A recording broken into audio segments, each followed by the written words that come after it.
지금 우리 비택자 교육을 하고 있는데 그 비택자 교육 중에 책을 읽고 나눔을 하는 부분이 있습니다. 그 중에 팀 켈러 목사님의 인생 질문이라는 책에 보면 예수님의 성천을 이렇게 정의하고 있습니다. 성천은 단지 예수님이 땅에서 하늘로 올라가신 일이 아니라 새로운 왕위에 올라 우리와 더불어 온 세상과 새로운 관계 속에 들어서신 사건이다. 우리는 성천을 생각할 때 이 성천은 뭐냐면 예수님이 세상을 떠나 하늘로 올라가셨다라고 생각하는데 이 팀 켈러는 성천은 우리와 새로운 관계를 만들어 가시는 사건이다라고 말씀하고 있습니다. 그러니까 예수님께서 우리와 함께 만들어 가기를 원하셨던 이 새로운 관계가 뭐냐 하면 하나님의 임재입니다. 하나님의 임재입니다. 예수님은 성령을 통해 우리에게 말씀하시고 성령을 통해서 가르치시고 성령을 통해서 우리 마음에 사랑을 부어 주십니다. 그렇다면 성도라면 누구나 하나님의 임재를 경험하기를 원합니다. 하나님의 임재를 경험하는 것은 성도의 소망이자 신앙의 목표입니다. 지금 우리가 주일 예배를 드리고 있습니다. 주일 예배를 드리고 있는 지금 이 순간 하나님께서는 나에게 말씀하시고 나에게 가르치시고 나에게 사랑을 부어 주시는 줄 믿습니다. 이제 이게 하나님의 임재죠.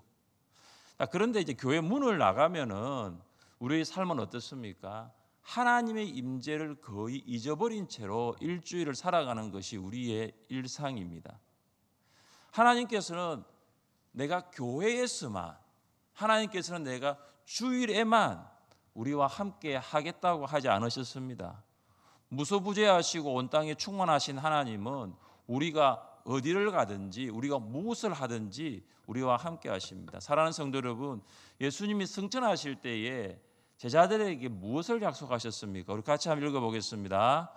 볼지어다 내가 세상 끝날까지 너희와 항상 함께 있으리라. 아멘. 우리는 이 약속의 말씀을 통해서 예수님이 세상의 마지막 날까지 우리와 함께 하시는 이 하나님의 임재를 믿을 수 있어야 됩니다. 그런데 한번 살펴봅시다. 우리의 삶에서 하나님께서 우리와 함께 하시는 임재, 이 임재의 증거들이 있습니까? 오늘 여러분과 함께 하나님 임재의 증거들에 대한 말씀을 나누려고 합니다.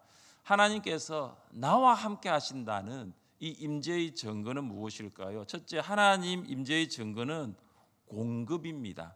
한번 따라해 보겠습니다. 하나님께서 공급하십니다. 하나님께서 공급하십니다. 다윗과 요나단은 작별 인사를 한 후에 요나단은 당시 이스라엘의 수도 기브아로 돌아갔고 다윗은 도망자의 삶을 시작합니다. 이때 다윗의 나이가 20세. 그는 이제 10년 동안 사울에게 쫓겨다니면서 도망자로 살아갑니다.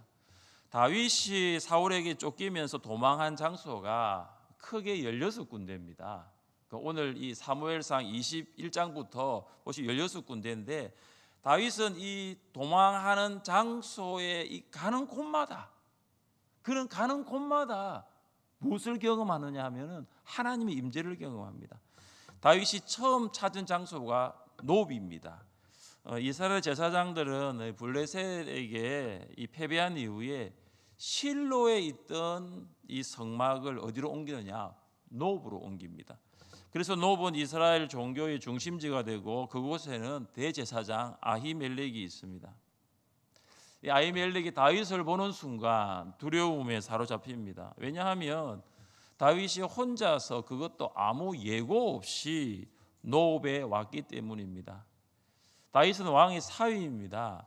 왕의 사위가 노브를 방문하는 데 있어서 아무도 동행하지 않고 그것도 예고 없이 왔다는 것은 의심해 볼 만합니다. 그래서 다윗은 이 아히멜렉이 눈치채지 못하도록 내가 왕의 특별한 명령을 받고 왔다고 거짓말을 합니다. 왕의 특명을 받았으니 더욱 혼자 노브에 와야 하는 타당성을 전달한 것입니다. 그리고 다윗은 이렇게 말합니다. 내가 어떤 장소에서 소년들과 만나기로 이미 예정되어 있다는 말로 더 이상 아히멜렉이 자기를 의심하지 못하도록 만듭니다. 여러분, 정말로 다윗이 하고 싶은 말이 있습니다. 그 말이 3절입니다. 3절을 보십시오. 이제 당신의 수중에 무엇이 있나이까? 떡 5덩이나 무엇이나 있는 대로 내 손에 주소서 하니. 다윗이 지금 무엇을 말하고 싶으냐 하면은 먹을 것 좀 있으며 무엇이든지 좋으니 있는 것 나에게 달라라고 요청합니다. 이 다윗의 말에는 무엇이 있습니까? 이 사울의 추격을 피해서 지금 이리저리 정처 없이 도망 다니는 이 도망자의 절박한 마음이 방금 이 3절에 있는 것입니다. 다윗은 급하게 도망친다고 먹을 것을 준비하지 못했습니다. 다윗이 얼마 동안 먹지 못하고 굶주렸을까요? 이 다윗과 아히멜렉의 대화를 보면 특별히 5절에 보시면 5절에 3일이라는 단어가 있어요. 이 3일은 다윗이 초하루 축제일부터 시작하여 요나단과 헤어지고 노업에 도착한 날까지의 시간을 가리킵니다. 그러니까 다윗이 지금 며칠 동안 먹지 못했느냐 하면 3일 동안 아무것도 먹지 못했습니다. 3일을 굶은 거예요. 그래서 다윗은 아히멜렉에게 아무 것이나 좋으니 나에게 좀 달라라고 말한 것입니다. 돌아오는 아히멜렉의 대답이 무엇입니까? 4절 말씀을 함께 읽겠습니다. 4절입니다. 제사장이 다윗에게 대답하여 이르되 보통 떡은 내 수중에 없으나 거룩한 떡은 있나니 그 소년들이 여자를 가까이만 하지 아니하였으면 주리라 하는지라. 아멘.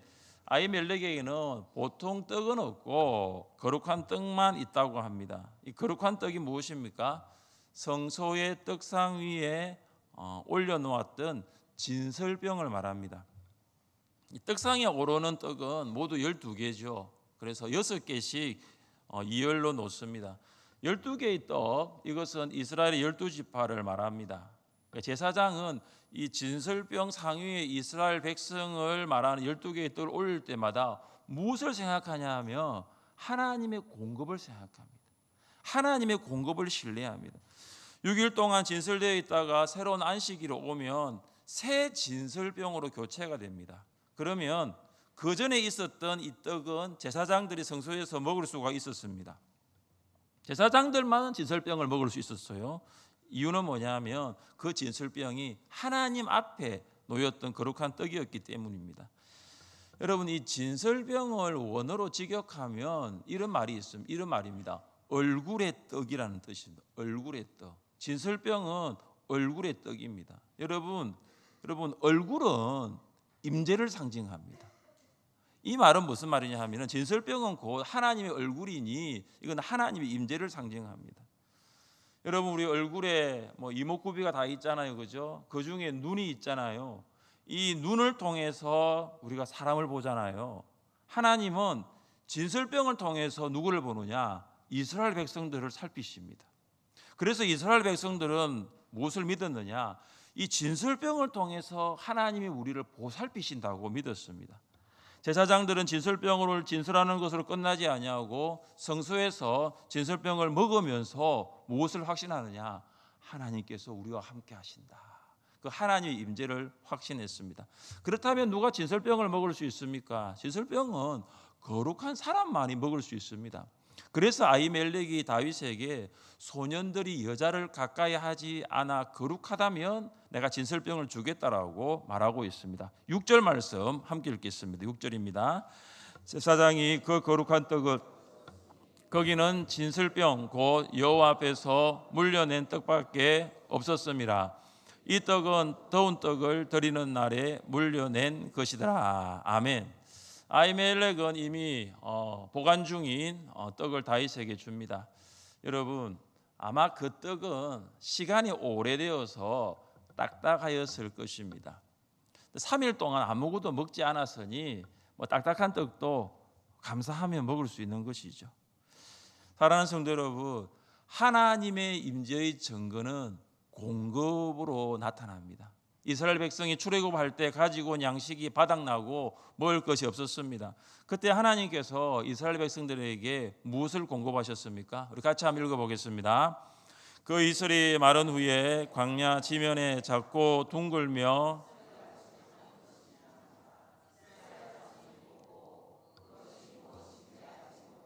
서로 이르되 이것이 무엇이냐 하니 모세가 그들에게 이르되 이는 여호와께서 너희에게 주어 먹게 하신 양식이라. 이것이 뭐죠? 만나죠. 하나님께서 이스라엘 백성에게 공급하여 먹게 하신 양식 만나입니다. 만나는 이슬과 함께 진 주위에 내렸습니다. 이슬이 마르고 나면 이 지면에는 작고 둥글고 서리 같은 것이 나타나기 시작합니다. 만나는 씨와 진주와 같이 둥근 모양으로 생겼습니다. 그래서 이스라엘 백성들이 이 만나를 맷돌에 갈고 절구에 찢고 가마에 넣고 그렇게 삶아서 먹었습니다. 하나님께서 각 사람이 하루에 먹을 만큼의 분량인 한 오멜의 만나를 거두라고 합니다. 이 한 오멜의 만나는 2리터 정도가 됩니다. 그러면 그것을 하루에 먹는 거죠. 하루에 계속 먹고 그 다음날 아침까지는 남겨두지 말라고 하십니다. 왜 그러냐 하시면 하나님께서는 오늘 먹을 양식은 오늘 먹고 내일은 내일 주겠다라고 말씀하십니다. 그러니까 그 다음날 필요한 양식은 그 다음날 하나님이 주십니다. 이 무슨 말입니까? 하나님은 매일매일 일용할 양식을 이스라엘 백성들에게 공급해 주셨습니다. 하나님은 이스라엘의 공급자이십니다. 하나님께서는 이스라엘 백성이 약속의 땅 가나안에 들어갈 때까지 40년 동안 만나를 공급하셨어요. 그래서 만나는 하나님께서 이스라엘 백성과 함께 하신다는 임재의 증거입니다. 그래서 하나님의 임재를 의미하는 이 법궤 안에 만나 남은 항아리가 있는 것이죠. 이 만나가 뭐냐? 하나님의 공급을 말하기 때문입니다. 하나님께서 이스라엘 백성과 함께 하신다는 임재의 증거는 만나 공급으로 나타났습니다. 하나님께서 다윗과 함께 하신다는 임재의 증거는 진설병 공급으로 나타났습니다. 그렇다면 하나님께서 여러분과 함께 하신다는 임재의 증거는 어떤 공급으로 나타나고 있습니까? 이스라엘 백성에게는 만나를 주시고 그리고 다윗에게는 진설병을 주심으로 내가 너희와 함께하고 있다는 것을 하나님이 보여주셨는데 하나님께서는 여러분에게 무엇을 공급해 주심으로 내가 너와 함께하고 있다라고 말씀하십니까? 하나님께서 여러분에게 의식주를 공급하셨습니까? 의식주.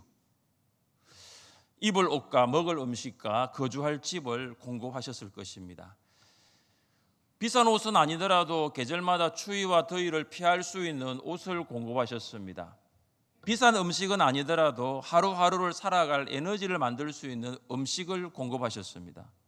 좋은 집은 아니더라도 비와 바람을 막을 수 있는 집을 공급하셨습니다. 여러분, 이 의식주, 옷과 음식과 집, 이 의식주의 문제, 이 문제를 하나님이 여러분에게 다 공급하셨어요. 다 해결하셨어요.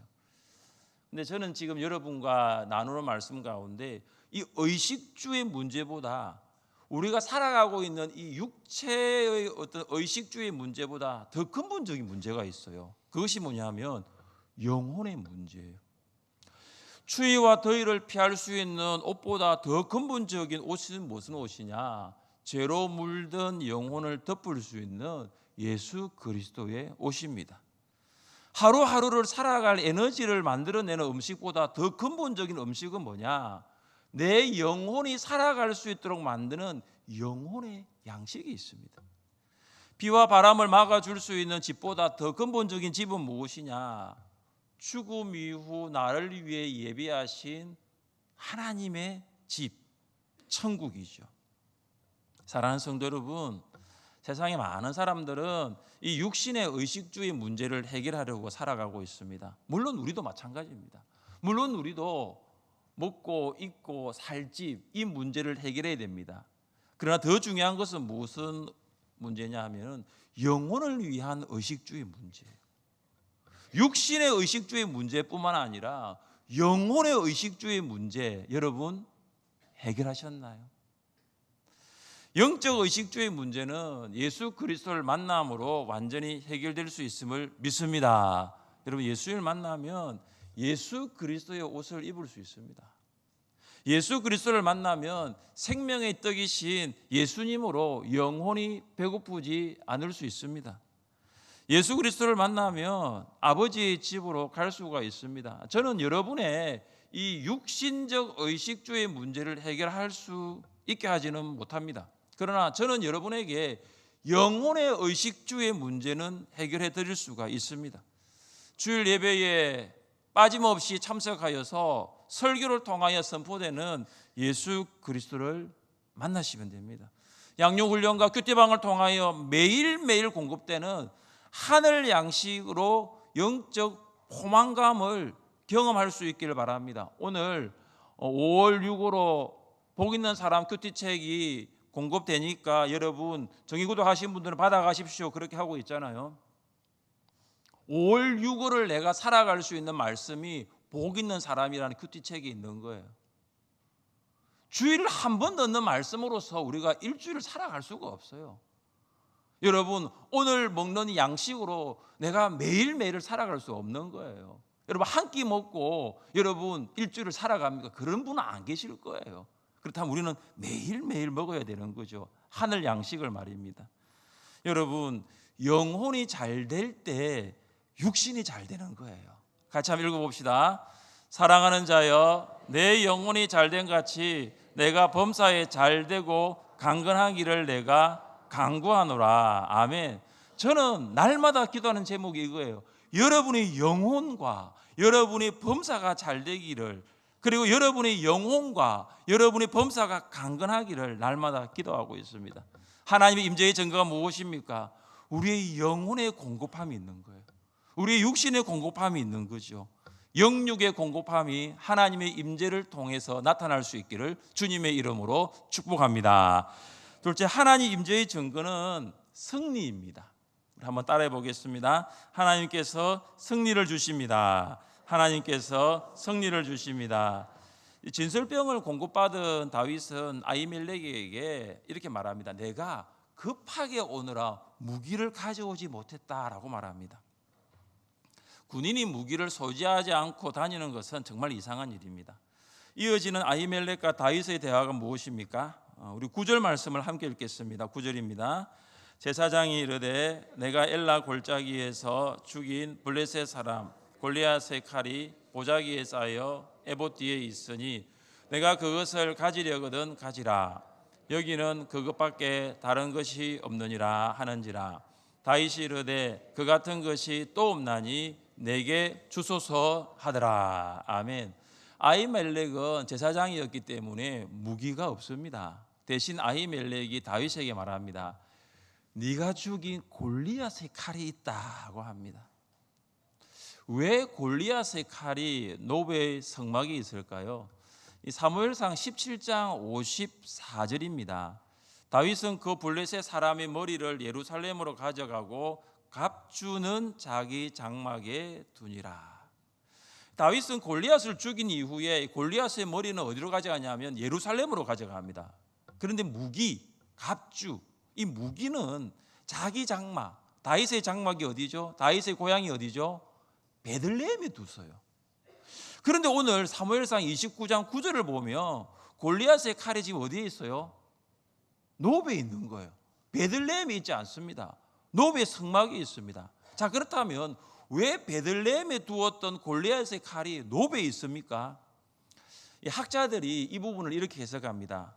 후일 다윗이 골리앗으로부터 자신을 건져내 승리케 하신 여호와의 영광과 명예를 기리기 위해 노베에 있던 여호와의 성막의 그 칼을 기념물로 바쳤을 것이다. 그러니까 다윗이 어떤 마음을 가졌냐 하면 이건 내 베들레헴 내 집에 보관해서는 안 된다는 거죠. 그래서 그 칼을 하나님께 봉헌을 합니다.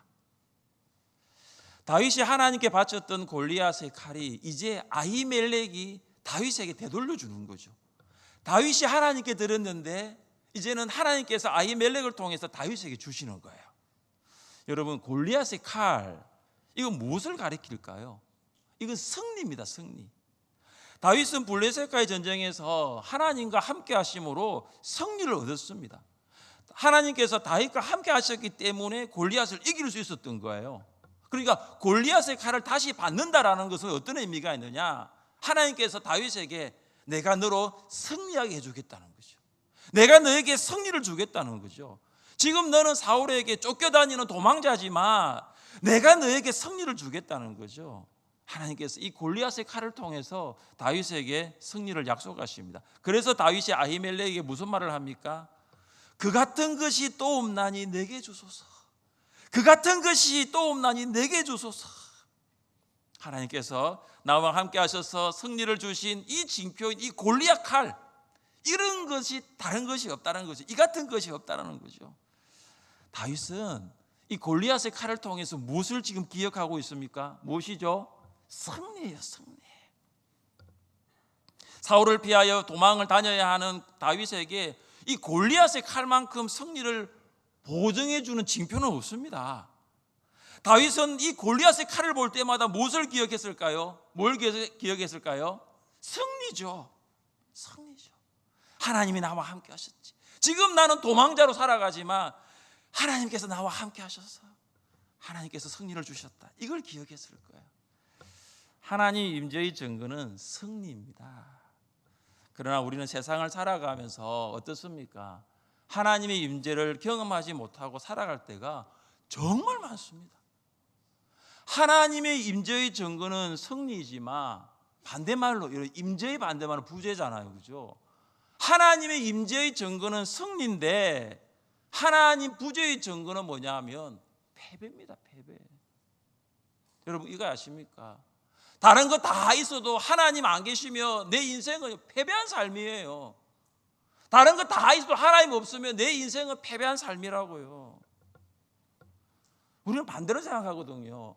세상 거 세상 거 다 있어도 하나님 없어도 나는 성공한다, 나는 승리한다. 여러분 그거 아니에요. 안 믿는 사람들은 그렇게 생각할지 몰라도 믿는 사람들은 세상 거 다 있어도 하나님 안 계시면 내 삶은 실패한 삶이에요. 나의 삶에서 날마다 실패와 좌절이 반복되는 이 패배를 경험하고 있다면 그것은 뭐냐 하면 내가 하나님의 임재를 경험하고 있지 못하는 증거예요. 사탄이 하와에게 접근하여 했던 말 중에 이런 말을 했습니다. 사탄이 이런 말을 합니다. 왜 하나님께서 선악을 알게 하는 나무 열매를 먹지 말라고 말한 줄 아느냐? 그것을 먹는 날에는 너희 눈이 밝아져 하나님 같이 되기 때문이야.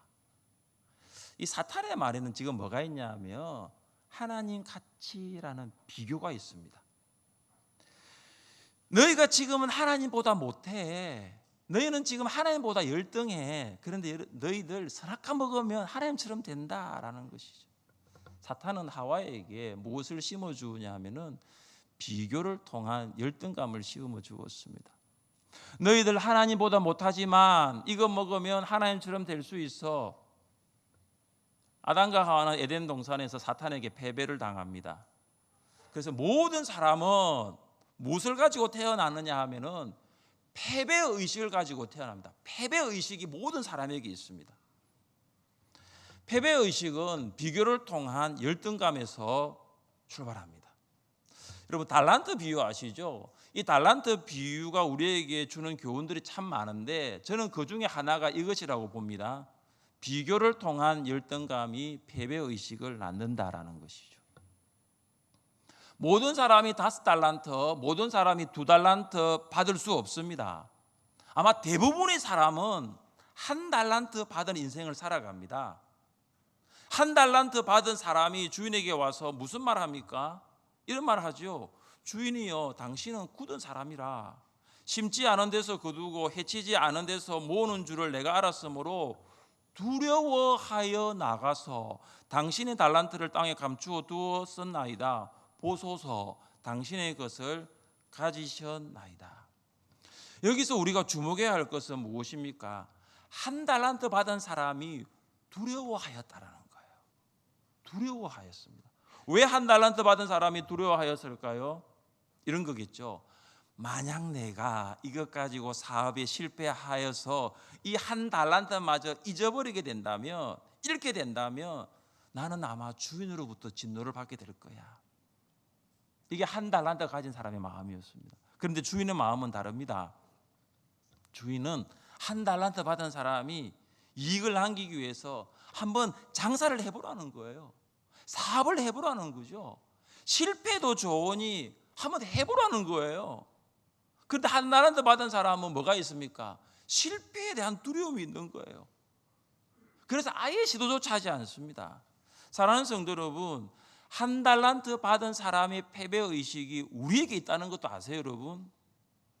학생은 지금 아마 중간고사 기간일 텐데요, 학생은 공부를 제대로 하지도 않고 이렇게 먼저 말합니다. 나는 이번 시험에서 실패할 수 있어. 한번 해보지도 않고. 환자도 마찬가지입니다. 치료를 제대로 받아보지도 않고, 아니 제대로 검사도 받아보지도 않고, 나는 아마 건강할 수 없을 거야. 나는 계속해서 아플 거야. 직장인도 마찬가지죠. 한번 제대로 일도 해보지도 않고, 나는 이번 일에서 잘못될 거야. 나는 이번 일에 실패할 거야. 여러분, 우리 안에 뭐가 있냐 하면은 이 패배의식이 있어요. 왜 우리가 이런 패배의식을 가지고 살아갑니까? 그것은 아직 예수님을 만나지 못한 채로 여전히 사탄의 지배를 받고 있기 때문입니다. 예수님은 이런 패배의식을 가지고 살아가는 우리에게 무엇을 말씀하십니까? 우리 같이 한번 읽어보겠습니다. 이것을 너희에게 이르는 것은 너희로 내 안에서 평안을 누리게 하려 함이라. 세상에서는 너희가 환난을 당하나 담대하라. 내가 세상을 이겨노라. 아멘. 세상에는 뭐가 있냐면은 패배의 그림자가 깔려 있습니다. 여러분, 세상을 영적인 눈으로 보십시오. 다 패배의식이 깔려 있어요. 무슨 말입니까? 해도 안 된다는 거예요. 그래서 시도조차 하지 않는 거죠. 하지 않는 거예요. 아직 거의 하지 않는 거죠. 그러나 여러분, 예수를 만나면 이 패배는 승리로 바뀝니다. 예수를 만나면 패배하는 인생이 승리하는 인생이 되는 줄 믿습니다. 왜냐하면 승리하신 예수님이, 죄와 사망에서 승리하신 예수님이 우리와 함께 하시기 때문입니다. 하나님의 임재의 승리, 하나님의 임재의 증거가 바로 승리예요. 가나안 정복을 앞둔 여호수아에게 두려움이 몰려옵니다. 왜 여호수아가 두려워합니까? 여호수아가 모세와 비교합니다. 나는 모세처럼 애굽의 10가지 재앙을 내리는 능력이 없어. 나는 모세처럼 얼굴에 광채도 없어. 나는 모세의 지팡이도 가지고 있지 않아. 그런데 여호수아는 지금 이스라엘 백성을 인도하여 가나안 땅으로 들어가야 합니다. 여호수아는 무기가 없는 이스라엘 백성을 데리고 철기 무기로 무장한 가나안 족속과 전쟁을 해야 합니다. 그래서 여호수아가 두려운 거예요. 또 두려운 거예요. 이 마음을 하나님이 너무나 잘 아십니다. 여호수아의 두려운 마음을 잘 아신 하나님께서 뭐라고 말씀하십니까? 내 평생에 너를 능히 대적할 자가 없으리니 내가 모세와 함께 있었던 것 같이 너와 함께 있을 것임이니라. 내가 너를 떠나지 아니하며 버리지 아니하리니 강하고 담대하라. 너는 내가 그들의 조상에게 맹세하여 그들에게 주리라 한 땅을 이 백성에게 차지하게 하리라. 하나님께서 모세와 함께 하셨던 것처럼 여호수아와도 함께 하십니다. 하나님께서 모세를 떠나거나 버리지 아니하였던 것처럼 여호수아를 떠나거나 버리지 않습니다. 그래서 여호수아는 강해질 수 있었고 담대해질 수 있었습니다. 왜냐하면 하나님께서 그와 함께 하시기 때문입니다. 사랑하는 성도 여러분, 우리도 마찬가지입니다. 모세와 여호수아와 함께 하셨던 하나님께서 나와 함께 하십니다. 모세와 여호수아를 떠나거나 버리지 않으셨던 하나님께서 나를 떠나거나 버리지 않으십니다. 그래서 우리도 강해지는 거예요. 그래서 우리도 담대해질 수 있는 거예요. 최근에 제가 지방중 수술을 받았습니다. 이 수술이라는 것은 항상 우리에게 두려움을 주는 것 같아요. 입원하여 수술 준비를 마치고 수술실 앞에 대기하고 있습니다. 늘 그랬던 것처럼 이제 기도를 하는데 하나님께서 이렇게 말씀을 하셨습니다. 내가 너와 함께 있을 것이다. 내가 너를 떠나지 아니할 것이니 너는 강하고 담대하라. 드디어 수술실로 들어갑니다. 그런데 수술실에서 노래가 들립니다. 이 노래가 유행가가 아니에요. 수술실에서 노래가 들리는데 찬양입니다. 주 여기 운행하시네 나 경배해 주 경배해 주 여기 역사하시네 나 경배해 주 경배해. 여러분 수술실에서 찬양이 들렸어요. 제가 이전에 수술할 때 부산의 고신의료원에서도 찬양은 안 들렸어요. 거기 기독교 병원은 찬양이 안 들렸어요. 제가 수술 받은 데는 기독교 병원도 아닙니다. 울산대학교 병원 신간 4층 수술실에 있어요. 제가 간호사에게 물어봤습니다. 왜 찬양, 이 찬양 아세요? 아무도 모른대요. 이 찬양 큰 길을 만드시는 주 웨이메이커인데요. 그럼 이 찬양이 왜 들려요? 저도 잘 모르겠습니다. 네, 뭘 틀어놨는데 랜덤으로 들리는데, 근데 이 찬양 끝나고 난 다음에는 다시 유행가로 나오더라고요. 여러분 수술실에서 찬양이 들리는 거예요. 제가 그때 뭘 느꼈느냐? 주역이 운행하시네. 수술실 들어가면 혼자 들어가잖아요. 보호자도 못 들어옵니다. 그럼 여러분 아십니까? 주님이 여기 계신 거예요. 성부, 성자, 성령 하나님이 여기 임재하고 계신 거죠. 이것이 뭐냐? 이것이 하나님의 임재예요. 요즘 아픈 성도님들이 많이 계십니다. 하나님께서 여러분과 함께 하십니다. 병과 싸우고 있는 여러분에게 반드시 승리를 주십니다. 그러니 강하고 담대하십시오. 무소부재하신 하나님께서 온 땅에 충만하십니다. 하나님께서는 여러분이 가는 곳마다 함께 하십니다. 여러분, 하나님께서 여러분의 영혼과 육체에 필요한 것을 공급하시고 여러분에게 반드시 승리를 주실 것입니다. 하나님께서 함께 하시는 이런 임재의 증거가 삶 속에 날마다 나타날 수 있기를 주님의 이름으로 축복합니다. 자리에 함께 일어나 찬양합시다.